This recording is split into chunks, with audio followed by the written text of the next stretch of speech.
ఇప్పుడు కేవలం 7,999K up to 10 kgs వరకు బరువు తగ్గి అధిక బరువు నుంచి వచ్చే ప్రధాన సమస్యలను దూరం చేసుకోండి. కల్కికి అన్ని కలిసొస్తున్నాయా?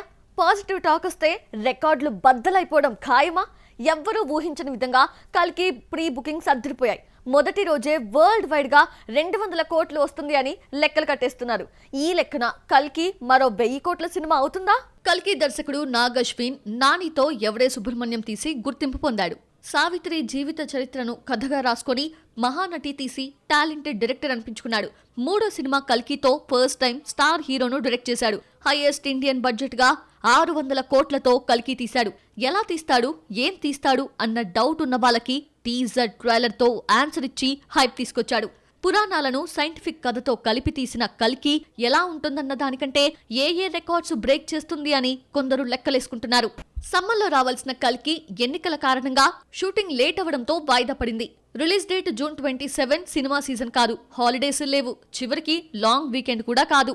ఇలాంటి టైంలో వస్తూ అద్దరిపోయే ప్రీ బుకింగ్స్ తో షాక్ ఇచ్చింది. ముఖ్యంగా ఓవర్సీస్ లో 3 మిలియన్ మార్క్ దాటేసింది.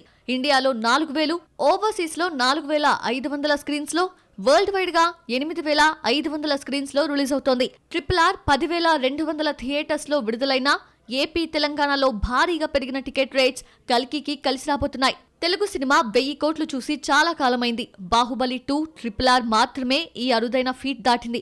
రాజమౌళి తప్ప మరొకరు రికార్డ్స్ క్రియేట్ చేయలేకపోతున్నారు. ప్రభాస్ లాస్ట్ మూవీ మంచి వసూళ్లనే రాబట్టినా 700 కోట్లు దాటలేకపోయింది.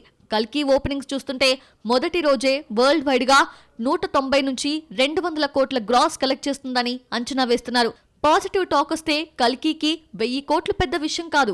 ఆడియన్స్ కన్ఫ్యూజ్ కాకుండా ముందే కల్కి కథ ఎలా ఉండబోతోందో చెప్పేశాడు దర్శకుడు. సినిమా గురించి రిలీజ్ చేసిన రెండో వీడియోలో ఫ్యూచర్ వరల్డ్ ఎలా ఉంటుందో వివరించాడు. 3 ప్రపంచాల మధ్య జరిగే కథే కల్కి అని తెలిపాడు. భూమి మీద కాశీ తొలి నగరం అని, అదే ఆఖరి సిటీ అయితే ఎలా ఉంటుందోనని ఊహించుకొని స్క్రిప్ట్ రాసుకున్నట్లు వీడియోలో వివరించాడు నాగ్ అశ్విన్. కాంప్లెక్స్ ప్రపంచాన్ని కూడా పరిచయం చేశారు. ఇందులో నీరు, పచ్చదనం పుష్కలంగా ఉన్నట్లు పోస్టర్లో చూపించారు. ఇక కల్కిలో మూడో ప్రపంచమైన శంబాలా పోస్టర్ వేరే లెవెల్లో ఆకట్టుకుంది.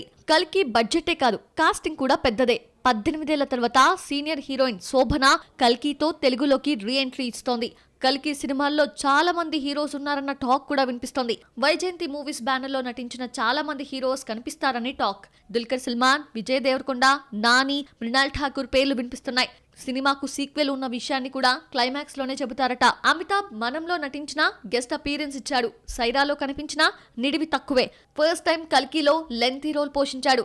బాలీవుడ్ స్టార్ హీరోయిన్స్ అందరూ తెలుగులోకి ఎంట్రీ ఇచ్చినా దీపికా పదుకొనే కల్కితో అడుగుపెట్టింది. కమల్ హాసన్ మరోసారి విలన్ గా నటించాడు. నాగ్ అశ్విన్ ఏం తింటున్నాడు, ఇలాంటి అద్భుతమైన కథ రాసుకున్నాడు అని బిగ్ బీ మెచ్చుకున్నాడు. నిర్మాత అశ్విని దత్ కాళ్ళను మొక్కడం చూస్తుంటే బిగ్ బీ కెరియర్ లోనే నిలిచిపోయే సినిమా అవుతుంది అనిపిస్తోంది.